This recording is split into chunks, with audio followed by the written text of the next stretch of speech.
बिहार जो कि अपने संस्कृति और सभ्यता के लिए जानी जाती है, जिसके ऊपर अक्सर ये सवाल उठता है कि आखिर बिहार ने देश और दुनिया को क्या दिया है। तो चलिए इन सब चीजों के बारे में मैं बात करने वाला हूं। तो चलिए इन सब चीजों के बारे में विस्तार से बात करते हैं कि आखिर बिहार ने देश और दुनिया को दिया क्या है। यही वो बिहार है जिसने देश को सबसे पहले जीरो का ज्ञान दिया था। यही वो राज्य है जिसने आजाद भारत को प्रथम राष्ट्रपति के रूप में डॉक्टर राजेंद्र प्रसाद को जन्म दिया था।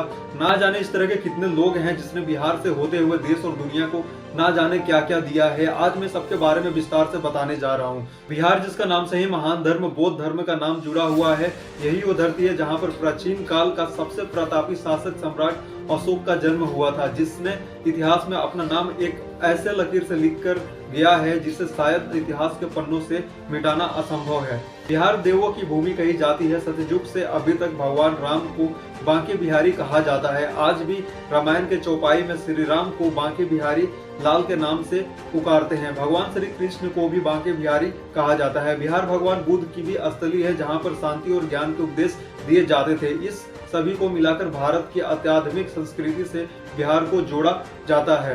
बिहार के इतिहास को ही देखा जाए तो पता चलता है कि कई सारे सामाजिक परिवर्तन भी बिहार से आरंभ हुआ है। ऐसा लगता है कि भारत के इतिहास का एक बड़ा हिस्सा बिहार के इतिहास में ही समाहित है। भारत एक लोकतांत्रिक देश है और दुनिया का सबसे पुराना लोकतंत्र होने का दावा अमेरिका करता है, परंतु सच्चाई तो यह है कि दुनिया का सबसे पहला गणतंत्र बिहार के वर्तमान वैशाली जिला के लिच्छवी को विश्व का पहला गणतंत्र होने का मान्यता प्राप्त है।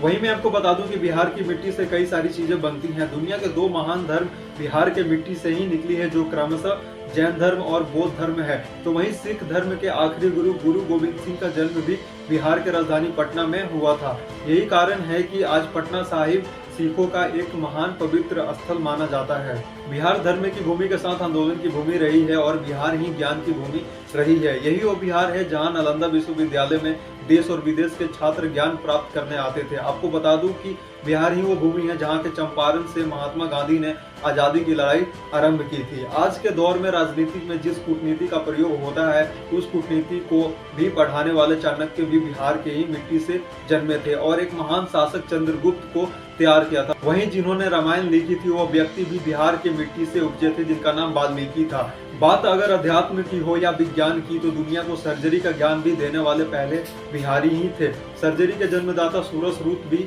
बिहार से ही थे। दुनिया को गणित का ज्ञान देने वाले भी बिहार के मिट्टी से जन्मे थे। जीरो का ज्ञान देने वाले आर्यभट्ट भी बिहार के ही थे। बात अगर राजा की करें तो इतिहास में सम्राट अशोक को महानतम शासक माना जाता है, वो भी बिहार के ही थे। आपको ये जानकर बहुत खुशी होगी कि भारत के तिरंगे के बीचों बीच बनी अशोक चक्र भी भारतीय झंडे की केंद्र में है। तो चलिए अब बात करते हैं बिहार में पाए जाने वाले कुछ महत्वपूर्ण खनिजों के बारे में। तो इसमें आता है क्रोमियम, मैग्नीज, अब्रक, सोना, एम्बेट्स, ग्रेफाइट, पाइराइट्स, पेट्रोलियम, कांच पत्थर, लिथियम, डोलोमाइट, चीनी मिट्टी, quartz, tin, barium and bauxite, सीसा, गंधक, चूना पत्थर, कोयला आदि है।